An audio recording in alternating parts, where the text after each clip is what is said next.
Việt Nam có một nền điện ảnh đã kéo dài hơn 100 năm. Rạp phim đầu tiên tại Hà Nội được khánh thành vào tháng 8 năm 1920. Tuy nhiên, những bộ phim ra đời trong khoảng thời gian này phần lớn là truyền thể từ các tác phẩm văn học, kịch cải lương hoặc là những bộ phim tài liệu lấy đề tài chiến tranh. Phải đến cuối những năm 1990, đầu năm 2000, các xưởng phim và nhà làm phim Việt bắt đầu ổn định và phát triển theo nhiều hướng khác nhau, khai thác nhiều khía cạnh đa dạng hơn trong cuộc sống để phục vụ cho khán giả nước nhà. Đây cũng là lúc những đám cưới cùng giới đầu tiên rải rác xuất hiện ở nhiều địa phương trên cả nước. Và không lâu sau thì Bộ luật hôn nhân gia đình sửa đổi năm 2000 chính thức cấm kết hôn giữa những người cùng giới tính. Các ban ngành gắn mác LGBTIQ là bệnh xã hội, cộng với truyền thông và báo chí liên tục đặt cụm từ đồng tính với nhiều tin tức về bạo lực, cướp giật, nghiện ngập, HIV, các tệ nạn xã hội, v.v. Kiến thức đa dạng giới, đa dạng tính dục và quyền LGBTIQ hoàn toàn chưa được biết đến. Và trong hoàn cảnh đó thì cộng đồng LGBTIQ bắt đầu được xuất hiện trên màn ảnh Việt Nam. Video này đã được chúng mình ấp ủ từ lâu và cũng dành ra rất nhiều thời gian tìm hiểu từ nhiều nguồn khác nhau. Trong đó có đóng góp từ những người bạn thuộc cộng đồng LGBTIQ để cùng nhau nhìn lại hình ảnh của mình được thể hiện trong phim Việt Nam như thế nào. Trong phần này thì phim xin phép được nhắc đến những bộ phim chiếu rạp và phim tài liệu phát hành tại thị trường Việt Nam trong giai đoạn từ 2003 đến nay, cùng với một số ít những bộ phim truyền hình, phim tài liệu có sức ảnh hưởng đến cộng đồng LGBTIQ nói riêng và xã hội nói chung, phim độc lập, phim ngắn và các web series cũng là một mảng lớn và quan trọng không kém sẽ được chúng mình nhắc tới trong những phần sau. Chúng mình cũng sẽ chỉ tập trung vào khai thác các nhân vật, chi tiết, hình ảnh và thông điệp liên quan đến tính queer, không quá đi sâu vào việc phân tích phim, khen hay chê phim. Một nhân vật sẽ được coi là queer khi chính nhân vật đó có lời nói hoặc ít nhất là hành động thể hiện xu hướng tính dục hay bản dạng giới của họ. Ví dụ, phim Cô Ba Sài Gòn ra mắt năm 2017 có nhiều nhân vật nam trong nghề thời trang với thể hiện và cử chỉ điệu đà. Tuy nhiên, vì không có chi tiết nào trực tiếp nhắc đến việc họ thích ai hay cảm nhận mình là ai nên không thể khẳng định họ là nhân vật queer, và phim cũng sẽ không nằm trong danh sách này. Ngược lại, một vài phim không có nhân vật queer nhưng nếu cốt truyện và tình tiết phim xoay quanh LGBTIQ thì sẽ được liệt kê trong danh sách. Cụ thể là phim nào thì hồi sau sẽ rõ. Việc sử dụng định nghĩa hiện tại để phân biệt các nhãn giới, nhãn tính dục của nhân vật cũng là để có khung tham chiếu thống nhất và bao quát về cách thể hiện cộng đồng LGBTIQ trên màn ảnh. Thị phim không từ chối hay phủ nhận các cách cảm nhận khác của khán giả hay ý đồ của nhà làm phim. Ngược lại, chúng mình rất khuyến khích các bạn tìm xem và ủng hộ những bộ phim này trên các dịch vụ xem phim có bản quyền để chúng ta cùng bình luận và phân tích từ nhiều góc nhìn khác, góp tiếng nói cho nền điện ảnh Việt Nam ngày càng phát triển hơn. Còn bây giờ thì hãy ngồi lại, nhâm nhi vài miếng bỏng ngô và cùng thị phim nhìn lại hình ảnh cộng đồng LGBT trong phim Việt. Gái Nhảy ra mắt năm 2003 là bộ phim đầu tiên trong danh sách này với nhân vật má mì do cố nghệ sĩ Anh Vũ thủ vai. Thời điểm này cũng là lúc những vấn đề xung quanh HIV/AIDS bắt đầu trở nên nghiêm trọng tại Việt Nam. Những ca lây nhiễm đầu tiên được phát hiện tại Việt Nam là người hành nghề mại dâm và người lạm dụng chất ma túy, mà phần lớn là nhóm phụ nữ và người nam quan hệ tình dục với nam. Điều này được thể hiện rõ trong phim với Hoa, Hạnh và những cô gái hoạt động tại vũ trường dưới sự quản lý của má mì. Má mì có hứng thú với nam, dữ dằn và cũng có phần lươn lẹo, thể hiện rõ trong cảnh nữ chính cùng công an tới điều tra vũ trường. Má mì buôn bán ma túy và sử dụng nó như cách thao túng các cô gái trong phim, và kết cục của nhân vật queer đầu tiên này là cái chết để trả thù cho người bạn của nữ chính. Phần tiếp theo của Gái Nhảy mang tên Lọ Lem Hè Phố phát hành không lâu sau đó, tiếp tục với một nhân vật má mì khác do nghệ sĩ Hải Minh Nhí thể hiện.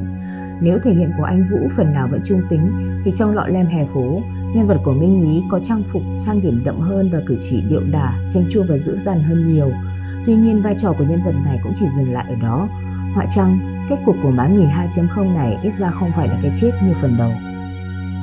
Bên cạnh đó, những cô gái chân dài khắc họa nhân vật queer trong lĩnh vực nghệ thuật. Phim có hai nhân vật chính là Hoàng và Thủy. Trong đó Hoàng đang có mối quan hệ tình cảm và chung sống với bạn trai của mình là Khoa, sau đó mới gặp và đem lòng yêu Thủy. Điều này làm Khoa tổn thương nặng nề và dẫn đến việc kết thúc mối quan hệ này. Cuối phim, Hoàng và Thủy đến với nhau sau khi Thủy phát hiện người tình kiêm quản lý của mình đã lừa dối cô. Nhìn sang mảng truyền hình, thị phim cũng ghi nhận loạt phim cảnh sát hình sự Một Thế Giới Không Có Đàn Bà, chuyển thể từ tiểu thuyết trinh thám cùng tên. Đáng tiếc là chúng mình không tìm xem được loạt phim này, tuy nhiên đã tìm đọc bộ truyện cũng như một số bài viết tóm tắt nội dung phim. Có thể nói đây là một trong những dấu mốc rất quan trọng trong cách nhìn của một thế hệ Việt Nam về người đồng tính nói riêng và cộng đồng LGBTIQ nói chung. Câu chuyện xoay quanh vụ án mạng của tiến sĩ Bàng là đồng tính nam, chuyện không khai với gia đình của cậu sinh viên trẻ tên Hoàng và chuyện tình giữa Hoàng với chiến sĩ cảnh sát tên Trung. Kết phim cho thấy Bàng đã tự vẫn vì những dằn vặt liên quan đến xu hướng tính dục và tình trạng HIV của bản thân. Về Trung và Hoàng thì hai người chia tay sau một thời gian hẹn hò và Trung có người yêu khác là nữ. Nhìn chung, cả truyện và phim đều thấm nhuần tư tưởng rằng đồng tính là một loại bệnh xã hội. Người đồng tính thì có sở thích tình dục rất kỳ lạ, đáng thương và bằng cách nào đó cần được giúp đỡ để quay lại cuộc sống dị tính. Bên cạnh đó thì thị phim không thể không nhắc đến loạt chương trình gặp nhau cuối năm, sau này gọi là Táo Quân, được chiếu và phát hành đều đặn trên kênh truyền hình quốc gia mỗi dịp Tết Nguyên đán từ năm 2003 đến nay, với ngoại lệ duy nhất vào năm 2020. Chương trình có sự xuất hiện của Bắc Đẩu, một vị quan đanh đá chanh chua thường xuyên có tranh cãi hay bắt nạt các táo lươn trầu về những sai phạm của họ. Năm 2016, sau khi Việt Nam thông qua Bộ luật dân sự sửa đổi, chương trình cũng có một đoạn nhắc đến cột mốc này và Ngọc Hoàng của các táo đã chúc mừng đầu bung lụa. Táo Quân từ khi được ra mắt đến nay luôn được coi là món ăn tinh thần của một bộ phận khán giả truyền hình mỗi dịp Tết đến xuân về. Bộ đôi nam Tào Bắc Đẩu cũng là trung tâm của nhiều tình huống hài hước đáng nhớ trong chương trình. Tuy nhiên, những năm gần đây, các cá nhân và tổ chức hoạt động về quyền LGBTIQ cũng đã lên tiếng về cách chương trình thường lấy Bắc Đẩu cùng sự chuyển giới của cô ra để miệt thị bằng những từ ngữ thiếu tôn trọng để gây cười, dẫn đến nhiều tranh cãi trong và ngoài cộng đồng. Hồn chương 3, Da hàng thịt ra mắt năm 2006 với mối quan hệ giữa chương 3 và Quang Vinh là điểm đáng chú ý.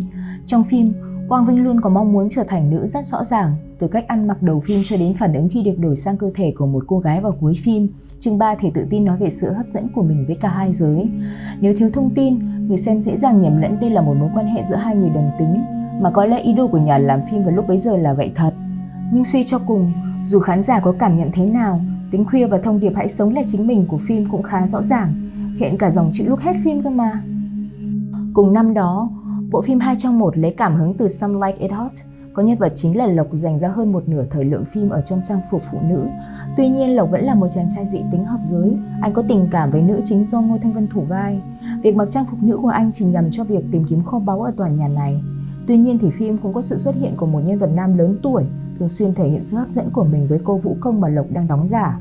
Cuối phim, khi Lộc mặc trang phục nam, anh mới hỏi ông và nhận được câu trả lời rằng ông biết Lộc là nam từ lâu, sau đó làm dáng điệu đà và tiếp tục theo đuổi Lộc, đuổi theo nghĩa đen luôn ý. Trai nhảy thì thể hiện người LGBTIQ và phụ nữ lớn tuổi là những người khốn khổ, cô đơn, thiếu thốn tình cảm và tìm mọi cách để được quan hệ với chàng trai hợp giới dị tính tên là Tuấn. Cuối phim, Tuấn và Tony có cuộc hội thoại về việc Tuấn không ủng hộ người đồng tính nhưng vẫn lợi dụng Tony để kiếm tiền. Còn Tony thì nói rằng mình sắp bay sang Thái Lan để phẫu thuật thành con gái. Hai người bạn cùng phòng của Tuấn cũng có mức độ khuya khốt trong ngôn ngữ và cử chỉ khá là cao. Đặc biệt trong cảnh hai nhân vật này vẽ tranh khiến ta liên tưởng đến cảnh Draw Me Like Your French Girls trong Titanic. Trong khi đó, phim tài liệu Chuyện Thầy Đức ra mắt năm 2007 lại là một góc nhìn thân thiện và chân thực hơn với người đồng tính, cụ thể là trong bối cảnh Hà Nội những năm 2000 cùng tục thời đạo mẫu. Phim đi theo, bạn biết rồi đó, thầy Đức, một đồng cô hành nghề đã lâu. Qua phim chúng ta được nghe về cuộc sống đời thường, tình cảm và suy nghĩ của một bộ phận nhỏ người LGBTIQ gắn liền với một nét văn hóa cổ truyền của dân tộc. Sau Chuyện Thầy Đức, còn rất nhiều phóng sự và phim tài liệu nhắc đến các nhánh tín ngưỡng thờ phụng của người Việt như Bóng Rỗi Điện Nàng năm 2011, Người Tìm Bóng năm 2014, v.v.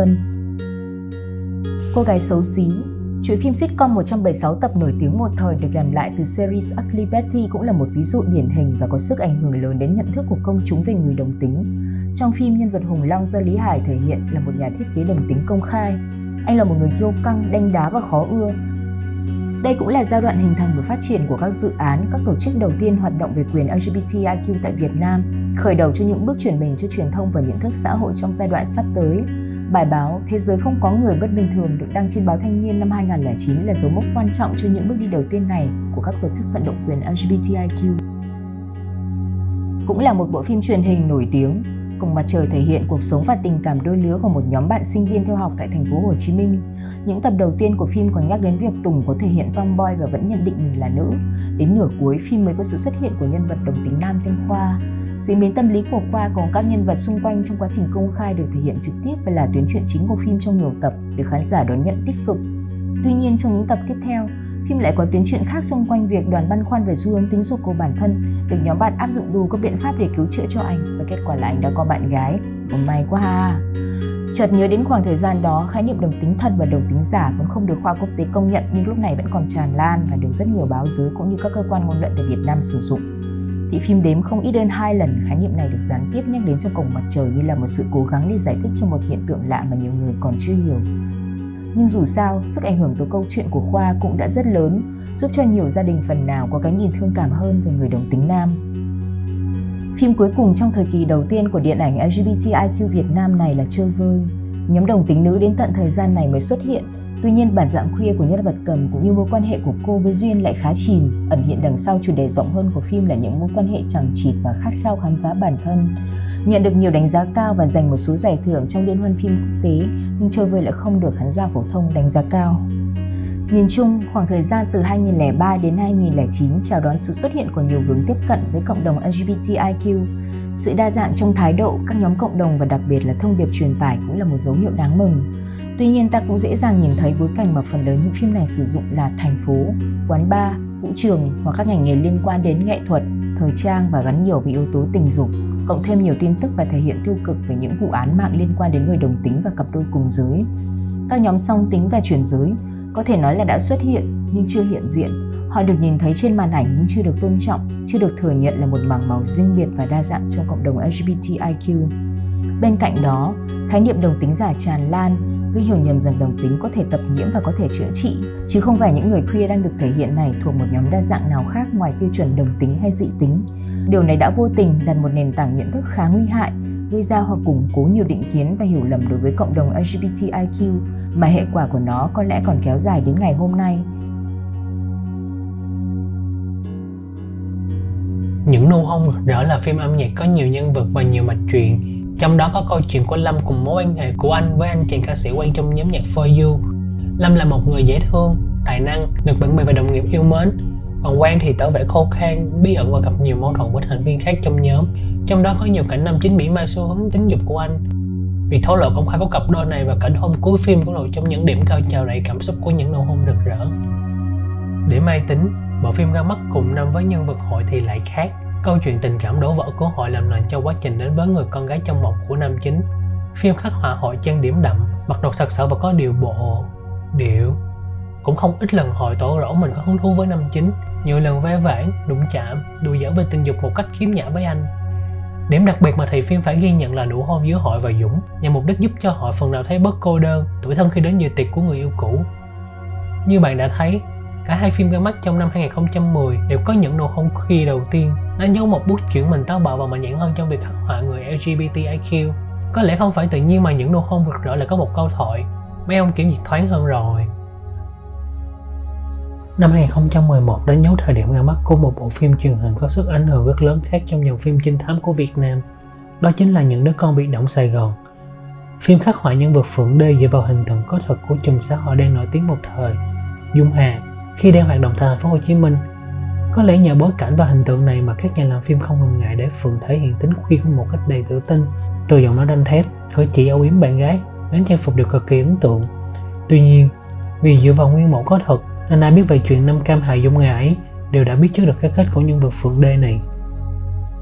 Bộ phim đình đám một thời với cái tên khá dài, Hot Boy Nổi Loạn và câu chuyện về thằng Cười, cô gái điếm và con vịt, khai thác đề tài số phận của những người hành nghề mại dâm nói riêng và các nhóm yếu thế nói chung trong bối cảnh hoa lệ của thành phố mang tên Bác. Trong phim, Lam, Khôi, Đông và những chàng trai khác đều có thân hình vạm vỡ, quần áo tươm tất, khiêu rợi. Trong đó, Khôi lên Sài Gòn vì bị gia đình đuổi khỏi nhà khi phát hiện là người đồng tính. Tại đây, anh bị lừa cướp tài sản bởi cặp đôi Lam và Đông. Sau này được Lam thương hại, trở thành người tình của Lam và bị Đông phá hoại, dẫn đến nhiều cãi vã, xô xát. Cuối phim, Khôi và Đông về quê, còn Lam tiếp tục hành nghề mại dâm thì một lần anh bị lừa cướp và bị đánh nặng nề, tưởng chừng như đã mất mạng. Giống với một thế giới không có đàn bà, Cảm Hứng Hoàn Hảo cũng là một trường hợp phim mà chúng mình không thể tìm xem lại mà chỉ có thể dựa vào trailer, những bài báo và lời kể của những người trong cộng đồng để tìm hiểu. Bộ phim thể hiện cảnh những người chị của nhân vật chính liên tục tìm cách để đánh thức bản năng đàn ông của người em trai đồng tính, đôi lúc còn dùng chính cơ thể của họ để khiêu gợi em trai mình. Và đương nhiên, bộ phim đã gây ra rất nhiều tranh cãi và chỉ trích xung quanh cốt truyện này trên các mặt báo và trong cộng đồng LGBTIQ. Tiếp bước Cảm Hứng Hoàn Hảo, nàng men chàng bóng ngay từ khi quảng bá đến lúc ra rạp đều nhận được phản ứng khá tiêu cực từ giới phê bình, từ khán giả và cộng đồng LGBTIQ. Phim kể về chuyện tình của hai nhân vật út chót và ẻo ợt. Đầu phim được khắc họa là một bạn đồng tính nữ có thể hiện cứng cáp và một bạn đồng tính nam có dáng vẻ yếu điệu, cho đến khi hai người ôm nhau. Sau đó thì hai nhân vật chính đều thẳng lại một cách thần kỳ. Đây cũng là một bộ phim bị lãng quên và hiện nay không có cách nào để xem lại. Bên cạnh đó, đâu đó tại thủ đô Hà Nội, chúng ta cũng ghi nhận lễ hội tự hào đầu tiên tại Việt Nam mang tên Việt Pride, cùng những nỗ lực đầu tiên trong tiến trình vận động hôn nhân cùng giới. Và kết quả của những động thái đầu tiên này chính là luật hôn nhân gia đình 2013, trong đó không còn cấm tổ chức đám cưới giữa hai người cùng giới nữa. Tuy nhiên, vẫn chưa thừa nhận tính hợp pháp trên giấy tờ và quá trình vận động vẫn đang tiếp tục cho đến ngày hôm nay, gần 10 năm sau, để một ngày không sao đạt được hôn nhân bình đẳng thực sự. Mỹ Nhân Kế có lẽ là bộ phim 3D duy nhất trong danh sách này. Phim kể về việc hai sát thủ trà trộn vào băng cướp tại đường săn quán để thám thính và diệt trừ họ từ bên trong, nhưng sau đó thì có cảm tình và đem lòng thương mến những người phụ nữ ở đây. Tình cảm của Kiều Thị dành cho Linh Lan cũng là một tuyến chuyện chính quan trọng của phim. Tuy nhiên thì kết thúc của Mỹ Nhân Kế không có hầu hết các nhân vật chính đều chết. Năm 2014 đánh dấu sự ra đời của nhiều thước phim tài liệu quý giá về cộng đồng LGBTIQ. Trong đó, không thể không kể đến Chuyến đi cuối cùng của chị Phụng, một lát cắt chân thật, thân thương về cuộc sống của những người phụ nữ trong gánh hát lô tô gom gụi trên khắp các nẻo đường miền Tây Nam Bộ. Phim đã gây tiếng vang rất lớn, nhận được nhiều khen ngợi từ cộng đồng, xã hội và giới phê bình. Bên cạnh đó, ta cũng có Red Over the Rainbow ghi lại câu chuyện của những người tiên phong trong việc mang Pride về đến Việt Nam, cùng sự tham gia của những người đồng tính nữ, đồng tính nam, chuyển giới nữ và chuyển giới nam đa dạng về các vùng miền và độ tuổi. Bộ phim truyền hình vừa đi vừa khóc tuy không trực tiếp nhắc đến cộng đồng LGBTIQ, nhưng thông qua mối tình Mạnh, Dương và việc Dương phải giải cha để chiều lòng gia đình, chúng ta có thể thấy được phần nào những vấn đề xung quanh bất bình đẳng giới, sự đa dạng trong giới và tính dục của mỗi người. Lạc Giới là chuyện tình tay ba giữa Kim, Trung và Hải. Hải là một chàng trai đồng tính nam đam mê nghệ thuật và mồ côi mẹ. Anh bị cha phát hiện mối quan hệ cùng giới của mình khi học đại học và ép anh phải sống ở trang trại dê, thuê y tá Kim để chữa trị đồng tính. Còn Trung thì anh là tội phạm trốn khỏi trại giam và ở lại trang trại để trốn tội. Anh vừa có mối quan hệ với Kim và vừa đem lòng thương Hải, dẫn đến nhiều tình huống ghen tuông và sâu sắc xảy ra giữa ba người. Lạc Giới kết thúc bằng việc Trung hiến tặng trái tim của mình để cứu mang Hải, còn Kim thì mang trong mình đứa con của Trung. Để Mai Tính phần 2 hay còn gọi là Để Hội Tính, nghe có vẻ như là sẽ để Hội là nhân vật trung tâm, nhưng rốt cuộc thì mà chuyện chính vẫn là giúp cho chàng trai dị tính đến với cô gái dị tính. Đáng lẽ phim nên đổi tên là Để Dị Tính mới đúng. Những nét tính cách và thể hiện của họ được tăng cấp độ lên so với phần 1. Tiếp tục có các tình huống dùng sự mê trai và việc quay rối của họ để gây cười. Chưa kể đến nhiều cảnh những cô gái lại gần sờ soạn hoặc cỡ đầu trước mặt họ để họ tỏ vẻ kinh hãi tột độ. Đương nhiên cũng là để chọc lách khán giả. Một điểm cũng đáng chú ý là cho dù họ có nhận mình là chị, có dùng danh xưng chị thì hầu hết các nhân vật khác vẫn gọi họ là anh. Để Hội Tính đã kéo theo một làn sóng phản đối việc dùng nhân vật họ cũng như hình tượng người nam éo lả hay người chuyển giới nữ ra để gây cười. Nói về hình tượng chuyển giới nữ, chúng ta lại thấy Linh trong bộ phim Đập Cánh Giữa Không Trung. Trong phim, Linh là người đã giới thiệu cho nữ chính hành nghề mại dâm giống như mình để kiếm tiền trả nợ.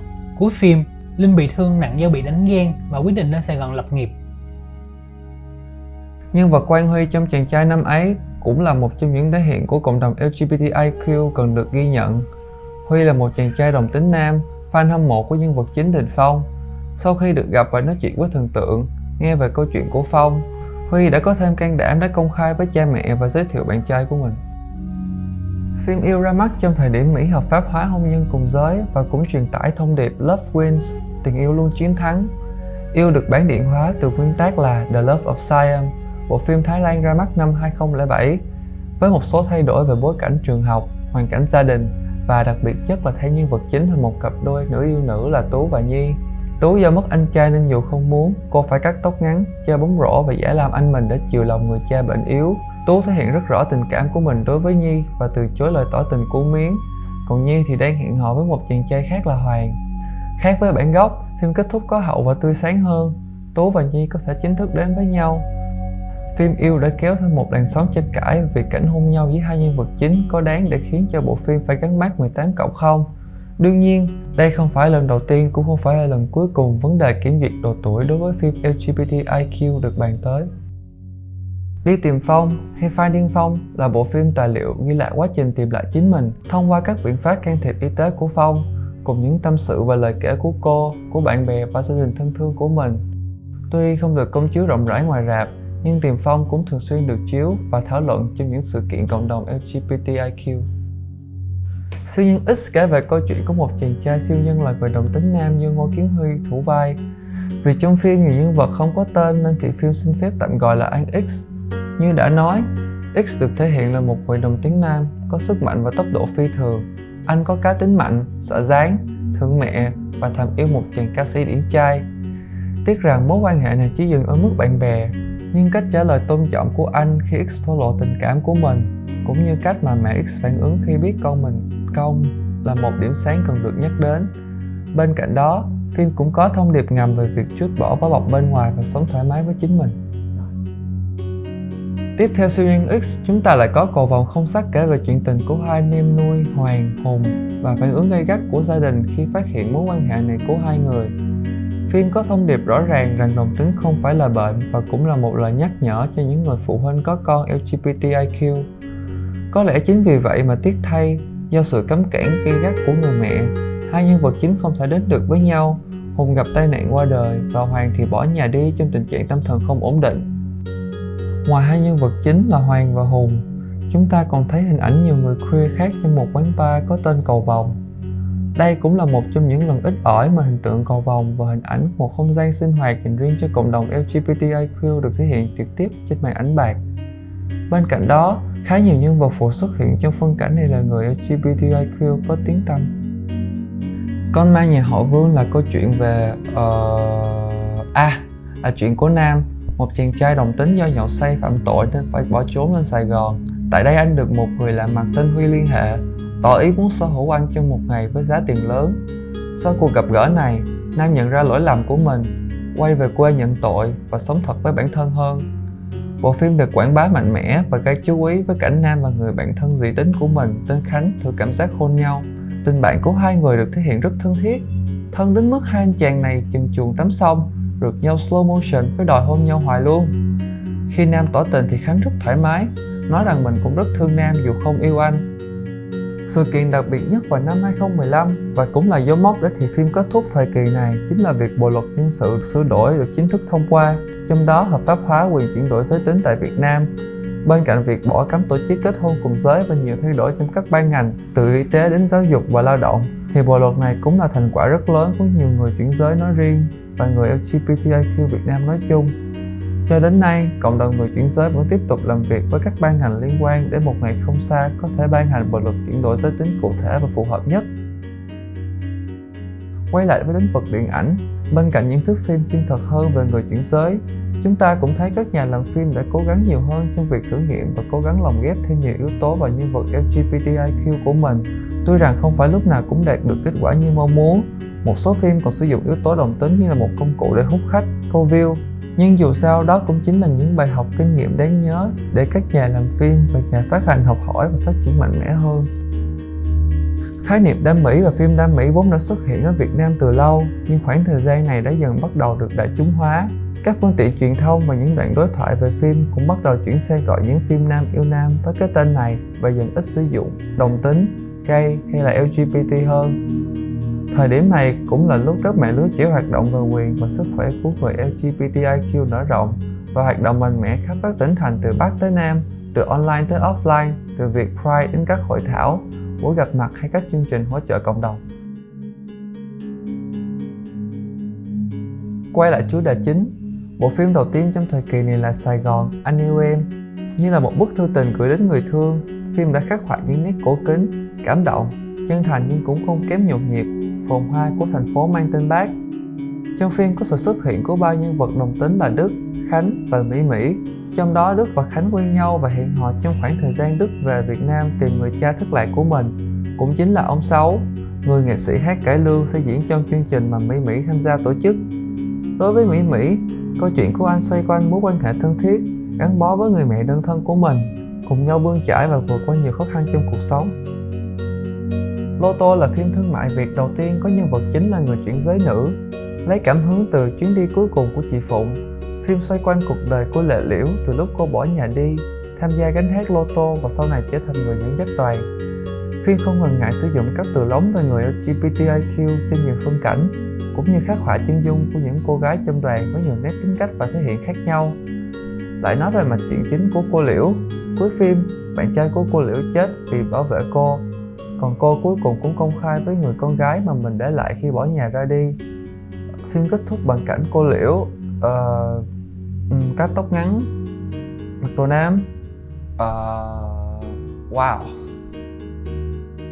Hồn Bướm là bộ phim tài liệu kể lại câu chuyện cảm động của Jessica, Yến My và Nhã Ân, những người chuyển giới nữ từ lúc nhận ra bản thân, công khai với gia đình đến những khó khăn, nguy hiểm khi can thiệp y tế và sau này tích cực tham gia vào những hoạt động cộng đồng nhằm thay đổi định kiến xã hội về người chuyển giới nói riêng, về cộng đồng LGBTIQ và người sống với HIV nói chung.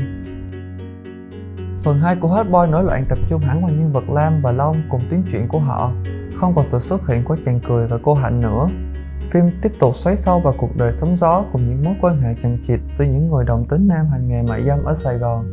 Sau những mối tình đơn phương, những sự ghen tuông, đau đớn và tủi nhục đó thì Long và Cụi về quê làm ruộng cùng nhau, còn Lam thì qua đời sau khi đã quyết định bỏ nghề trở về với gia đình. Tao Không Xa Mày làm lại từ truyện ngắn dòng đời, kể về câu chuyện cuộc đời của Tùng, Nam và những người thân của họ. Hai người trải qua thời niên thiếu cùng nhau và có vẻ như đã nảy sinh tình cảm, nhưng phải xa cách khi Tùng quyết định đi du học. Phải mãi đến khi lớn lên và đã lập gia đình, Tùng và Nam mới có cơ hội được gặp lại nhau và chính con cái của họ đã đến với nhau.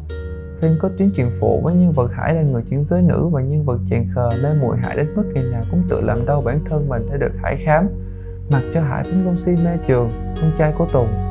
Hải còn quyết định trở thành con gái để có thể đến với Trường. Tuy nhiên, không có gì lạ khi tuyến truyện phụ này chỉ được dùng vô ích gây cười. Tháng Năm Rực Rỡ được làm lại từ bộ phim Sunny, kể về 5 người bạn nữ của nhóm Ngựa Hoang trong 2 chương khác nhau của cuộc đời họ, thuở thanh niên và tuổi trưởng thành. Trong đó, trưởng nhóm Mỹ Dung được nhiều người cho là nhân vật queer nữ do lúc xô xát với đám bạn khác có đề cập tới, cùng với cá tính và cách mà cô quan tâm và lo lắng cho Hiểu Phương. Song Lang lấy bối cảnh Sài Gòn những năm 80, kể về cuộc gặp gỡ chóng vánh giữa Dũng và Linh Phụng, hai tâm hồn đồng điệu đến từ hai hoàn cảnh sống và xuất thân khác nhau. Dũng có một mối quan hệ mập mờ với cô gái khác, còn Phụng thì ngại ngùng từ chối lời mời của vị khách nữ giàu có. Song Lang có nhiều chi tiết và hình ảnh mang tính ẩn dụ, những diễn biến tâm lý của nhân vật cũng được thể hiện qua hành động và ngữ cảnh. Điều này đã dẫn đến nhiều tranh luận xung quanh tính queer của bộ phim và việc liệu Dũng và Phụng có dành tình cảm cho nhau sau lần gặp mặt đó không. Đối với thị phim tụi mình thì có chứ. Đối với tụi mình, tính queer không nhất thiết phải là tình cảm giữa hai nhân vật chính, mà còn là sự vùng vẫy thoát khỏi những định chuẩn về giai cấp, giới tính và số phận con người, những thứ mà chúng ta đã có thể dễ dàng nhìn thấy trong bộ phim này.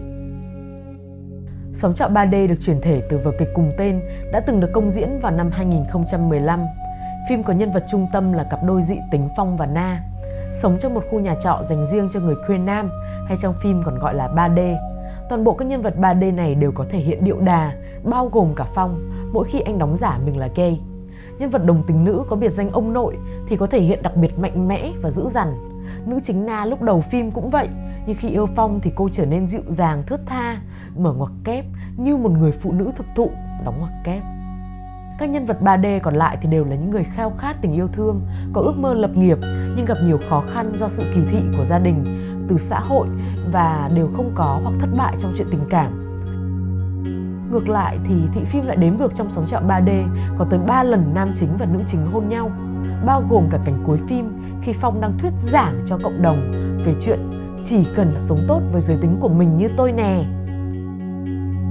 Ngay sau Xóm trọ 3D là bộ phim 3D Cung Tâm Kế, vừa là phần tiếp theo, cũng vừa là một câu chuyện cổ trang độc lập, được chuyển thể từ vở kịch cùng tên.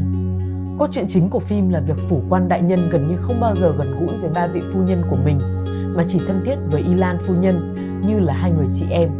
Y Lan cũng đã giúp phủ quan trang điểm và thay đồ để trở thành người phụ nữ Y Linh như tâm nguyện. Y Linh đem lòng yêu thương thị vệ Lý Tài và anh cũng đáp trả tình cảm này. Tổng quản Bạch Hạc vốn cũng thương mến Lý Tài là người phát hiện ra mối tình này và đã vạch trần Y Linh trước mặt mọi người, bao gồm cả Lý Tài. Cũng là một bộ phim chuyển ngữ khác, Ngôi nhà bươm bướm được làm lại từ Les Cash Offer, vốn cũng được chuyển thể từ vở nhạc kịch cùng tên, được công diễn vào năm 1973. Phim kể về cuộc ra mắt phụ huynh hai nhà của cặp đôi Hoàng và Mai. Trong đó, gia đình Hoàng là một cặp đôi queer, còn gia đình Mai thì rất nghiêm khắc và phong kiến. Phụ huynh của Hoàng là Cường và Hân đã sống cùng với nhau hơn 20 năm, nuôi nấng Hoàng nên người, đồng thời gây dựng lên câu lạc bộ đêm thành công và nổi tiếng ngay trung tâm Sài Gòn, nơi những nghệ sĩ drag tự do biểu diễn, trong đó Dì Hân là ngôi sao.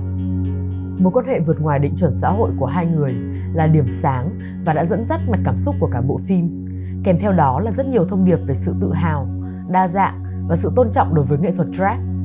Đồng thời cũng truyền tải thông điệp người chuyển giới nữ là phụ nữ. Phim cũng có rất nhiều nhân vật phụ do nghệ sĩ drag và những người thuộc cộng đồng LGBTIQ thủ vai, cũng như đóng góp vào quá trình sản xuất.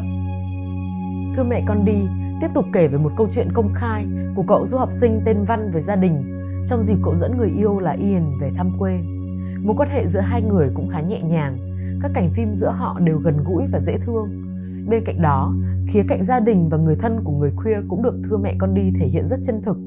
Từ những câu hỏi khó như chừng nào lấy vợ, khi nào có cháu bế, cho đến những ánh nhìn, lời nói và thái độ khi nhân vật chính bị phát hiện, đều gợi nên cảm giác quen thuộc mà gần như mỗi người LGBTIQ nào cũng đều từng trải qua. Chị em là một trong những bộ phim gây được tiếng vang lớn với cộng đồng khán giả Việt, cả trong và ngoài cộng đồng LGBTIQ. Phim kể về ba nhân vật Thiên Kim, Nhi và Huy, cùng với những drama xung quanh mối quan hệ của họ. Trong phim, Thiên Kim được khắc họa là một nhân vật queer nữ bị mắc kẹt trong những giá trị và kỳ vọng của gia đình và xã hội. Mối tình của cô và người bạn cấp 3 của mình, tình cảm của cô dành cho Nhi, cũng như những dằn vặt của cô trong cuộc hôn nhân với Huy. Đây có thể nói là những điểm mấu chốt trong cốt truyện của chị em. Chị trợ lý của anh tuy là một bộ phim xoay quanh cặp đôi dị tính, nhưng cũng có nhiều nhân vật đồng tính nam cơ bắp yểu điệu. Đặc biệt là có một phân cảnh trong phòng gym được tạo ra để làm yếu tố hài hước gây cười. Phim sử dụng tình tiết Doanh tìm cách tiếp cận Nam để tìm hiểu về xu hướng tính dục của cậu ta theo yêu cầu của ông nội Nam để làm nền tảng cho mạch truyện. Nhiều đoạn hội thoại về định kiến giới và định kiến về người đồng tính nam cũng đã xuất hiện trong phim. Điều này thì đáng được ghi nhận. Tuy nhiên, chị trợ lý của anh lại không đi sâu vào việc phá vỡ những định kiến hay khuôn mẫu này, mà lại vô tình tiếp tục củng cố hoặc ngó lơ chúng đi. Ví dụ như việc nam chính và nữ chính vẫn yêu nhau, ông nội thì mừng rỡ vì cháu đích tôn không gay, còn đồng tính thì vẫn ẻo lả, tập gym và sợ bánh bèo, vân vân. Bên cạnh đó, chúng ta cũng có phim Trạng Quỳnh với nhân vật đồng tính phản diện phạm tội hiếp dâm. Đầu phim thì dọa cưỡng hiếp Sẩm, cuối phim thì ngày 7 đêm 3 cưỡng hiếp Trịnh Bá, như là một cách bộ phim làm ra để trừng phạt nhân vật này. Trạng Quỳnh cũng có một nhân vật tỏ ra hứng thú khi thấy Sẩm không mặc quần, và một nhân vật lính canh bị Sẩm quyến rũ để đạt được lợi ích của mình, nâng tổng số những người đàn ông trong phim thấy Sẩm hấp dẫn lên con số 3, trong khi bản thân Sẩm có queer không thì bản thân tụi mình cũng không biết nữa. Sắc đẹp dối trá là câu chuyện về Dương, một người chuyển giới nữ thích bắn cung. Cô sống tại Sài Gòn cùng với bạn do bị đuổi ra khỏi nhà. Do một lần vướng phải xã hội đen nên Dương đã phải lẩn trốn, sau đó quyết định gom tiền bạc và trộm cả tiền của bạn để sang Thái phẫu thuật, làm con gái để chúng nó không tìm ra được. Khi về thì Dương nghe tin cha bị bệnh nặng nên đã tham gia một cuộc thi hoa hậu để có tiền giúp cha. Tại đây, cô và người bạn thân QT đã cùng nảy sinh tình cảm với một chàng trai tên Tuấn. Sau đó, QT cũng công khai với Dương rằng mình cũng là một người chuyển giới nữ. Cô giúp Dương trong quá trình phẫu thuật, thực chất là để Dương trở thành chuột bạch cho quá trình định giới của chính mình. Tiệc Trăng Máu là bộ phim cuối cùng trong danh sách này, được ra mắt vào cuối năm 2020 sau nhiều lần phải rời lịch chiếu do ảnh hưởng của, bạn biết rồi đó, Covid-19. Được làm lại từ Perfect Strangers bản Ý và Intimate Strangers bản Hàn, phim kể về một buổi tiệc tân gia của một nhóm bạn nam từ thuở niên thiếu cùng với vợ và bạn gái của họ. Tại đây, sau một trò chơi công khai bí mật cá nhân, họ đã phát hiện ra nhiều sự thật, nhiều góc khuất của nhau. Trong đó có cả việc Mạnh là một người đồng tính nam và đang hẹn hò với đồng nghiệp cũ của mình là Vân. Tuy cú twist này xảy ra gần cuối phim, nhưng ngay từ đầu chúng ta đã có thể nhìn thấy qua những chi tiết được sắp đặt một cách tinh tế. Điển hình như cách Mạnh nhắc đến Vân bằng danh xưng trung tính là nó, tỏ ra không thoải mái hay cố gắng đổi chủ đề khi bạn bè của mình đùa cợt về đồng tính. Anh cũng hay nhắc về việc ăn mì gói và tập thể dục giảm cân, báo trước cho cảnh cuối phim khi anh về nhà, tập thể dục và ăn mì gói cùng với Vân. Và đặc biệt là khi nhân vật Bình đổi vai với Mạnh, Mạnh đã thực sự bị tổn thương trước cách mà bạn bè và vợ của Bình phản ứng với thông tin này. Nhìn chung, trong thời gian gần đây chúng ta thấy nhiều hơn những nhân vật đồng tính nam được thể hiện với thái độ nghiêm túc, có chiều sâu cùng những mối quan hệ gần gũi, gắn bó hơn với người yêu, gia đình và bạn bè. Nhưng không phải vì thế mà những nhân vật queer nam với thể hiện điệu đà, vui vẻ lại lép vế, mà thậm chí còn được thổi hồn vào nhiều hơn, đôi khi trở thành điểm sáng của phim. Cũng đã ít hơn hẳn việc các nhà làm phim đưa yếu tố đồng tính vào để gây sốc hay chọc cười khán giả. Các nhân vật chuyển giới nữ cũng được xuất hiện nhiều, rõ ràng hơn, được khắc họa có tâm hơn, cộng với sự xuất hiện nhiều hơn trong các chương trình văn nghệ cộng đồng cũng như các hoạt động về quyền và sức khỏe của người LGBTIQ tại các thành phố lớn và các kênh livestream trong thời điểm dịch bệnh đã tạo cơ hội cho người chuyển giới nữ có được nhiều tiếng nói hơn trong tiến trình của cộng đồng. Bên cạnh đó thì chắc các bạn cũng đã để ý nhỉ, trong toàn bộ các phim được liệt kê ở video này, chuyện duy nhất yêu là phim nữ yêu nữ có kết thúc có hậu. Toàn bộ các mối quan hệ nữ khác hoặc là mập mờ hoặc là giả tạo, không thì cũng chẳng đi đến đâu. Số lượng các phim về người đồng tính nữ và queer nữ đã ít mà lại còn xảy ra tình trạng vực hóa, tình dục hóa, kỳ thị tính nữ và không được trau chuốt như các phim nam yêu nam thì quả thực là một điều đáng tiếc. Cộng đồng người chuyển giới nam cũng gần như không được hiện diện, chỉ với ngoài lệ là một bộ phim tài liệu chứ không có những phim thương mại gây tiếng vang như các chị em chuyển giới nữ. Người song tính cũng chỉ có vài phim đến trên đầu ngón tay, mà cũng như phía lesbian, toàn kết thúc không có hậu. Đương nhiên, chúng mình không có ý bắt ép phim nào cũng phải happy ending, cơ mà nếu có sự đa dạng thì vẫn đặc sắc hơn là phim nào cũng chia tay hay chết chóc, phải không nè? Các nhóm vô tính, á tính, toàn tính, chuyển giới đồng tính, phi nhị nguyên giới và các nhóm đa dạng tính dục khác thì vẫn chưa hề được nhắc tới. Những bộ phim LGBTIQ nhìn chung vẫn chỉ xoay quanh được các chủ đề về tình yêu, chuyện công khai, tình cảm gia đình, bạn bè và can thiệp y tế, các mảng tối về bắt nạt, bạo hành, bất bình đẳng, vận động luật pháp, vận động xã hội vẫn còn khá mờ nhạt. Có lẽ đây vẫn là những chủ đề khó, dễ gặp phải vướng mắc về việc kiểm duyệt và chưa phải là ưu tiên trong việc tìm kiếm lợi nhuận. Thị phim cũng nhận định rằng khá nhiều những bộ phim trong danh sách này mang theo tư tưởng kỳ thị ngầm đối với cả người đồng tính, song tính và chuyển giới. Bên cạnh đó, cũng thấy đâu đó ở đây sự kỳ thị tính nữ, phân biệt vùng miền và cả phân biệt giai cấp. Để bàn về những vấn đề còn tồn tại này, chúng mình sẽ có những video chi tiết và cụ thể hơn trong thời gian sắp tới. Nhưng dù sao đi nữa, trong suốt gần 20 năm qua, phim Việt nói chung và phim LGBTIQ Việt nói riêng đã trải qua rất nhiều thăng trầm cũng như gặt hái được nhiều thành công nhất định.